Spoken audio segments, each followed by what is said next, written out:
متشکرم. آقای حسینیان دیگه لجش در اومد پشت صحنه، دست خیلی قشنگ به افتخارشون بزنید. خیلی خیلی خوش آمدید. خانم صفایی زاده تشریف بیارن. آقای حسینیان خیلی خوش آمدید. آقا ماشاءالله به این حنجره دوستان، همونقدر که لذت بردید، جیغ و هورا و دست سپاسگزارم. ممنونم. من ارادت خیلی زیاد دارم خدمت خانم صفایی زاده و بسیار علاقه‌مند هستم و دوست دارم آقای حسینیان عزیز رو. آقای حسینیان سوالی از شما دارم. میدونیش فرق شما با فرغون چیه؟ عزیزان سوال میپرسم، شما فقط بلدید بخندید. فرغون گل میبرم و تو دل میبری. قربونت برم. الهی به جون خود. تعبیر رو داشتین؟ حالا نه جدی، ایشون هم خیلی منو دوست داره، با توجه به که میدونه من دبیر آموزش پرورش هستم. روز معلم SMS به من داد، من شگفت زده شدم. گفتم چقدر به فکر من سید رضا که آقای ریوندی معلم چون شمعی میسوزد و هوا را آلوده میکنه. بیایید کمک کنیم معلم ها رو گازسوز کنیم.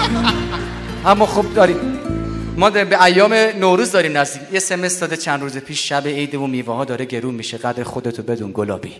خب من چیکار کنم اینجوری وقتی منو دوست داره بشه؟ اما عزیزان متشکر از لطف همه شما. جک لندن میگه این ما هستیم که دنبال شادی و نشاط و خنده باز بگردیم و پیداش کنیم و الا غم و غصه و ناراحتی خیلی راحت ما رو پیدا میکنه.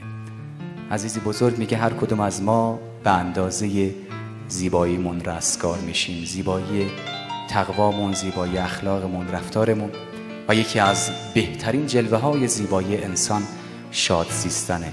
شاد زندگی کنید، رستگار میشوید. زنده باد، زنده باد.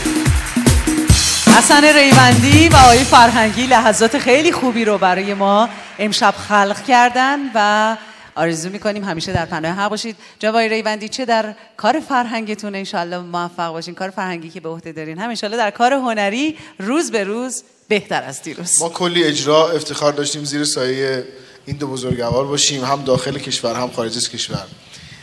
این آقای ریوندی ذره ذره لطف خدا رو جمع کرده تا تونسته یک جماعت به این استعداد رو بهشون شادی تزریق بکنه. این جدا لطف بزرگیه که خدا بهشون کرده. خیلی هم جوان با تقوا و جوان خدا دوستیه، چون من بهشون نزدیکم عرض میکنم.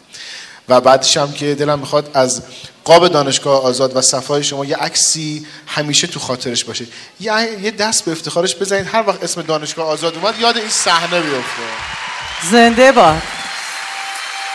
دانشگاه آزاد اسلامی این انرژی رو داره. هزار الله اکبر. متشکریم و ممنون، خیلی لطف کردید.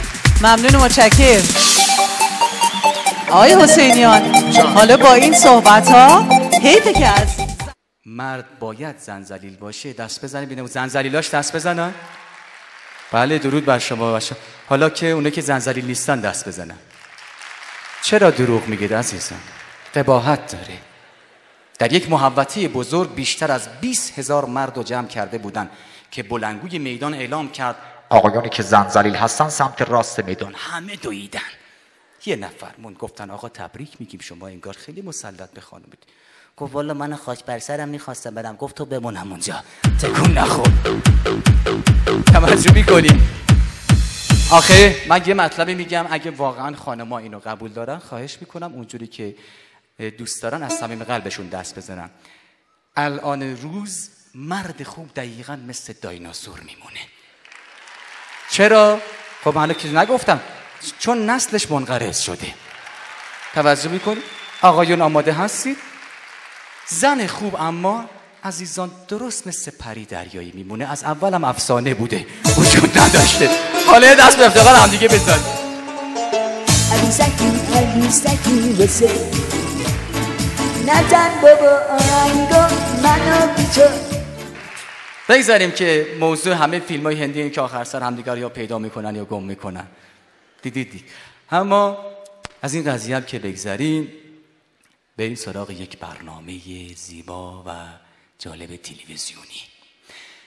تلویزیون روی صحنه روشن میکنم به ابعاد این چی که شما دوست دارید. شاید 200 در 200، 400 در 400، خیلی بزرگ.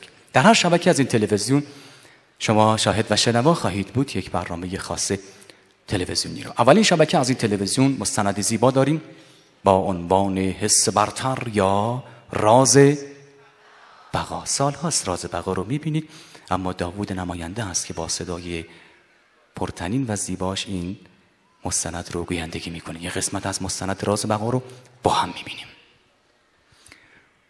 مار بیجان 9 متری سلطان بلا منازع جنگل های آمازون.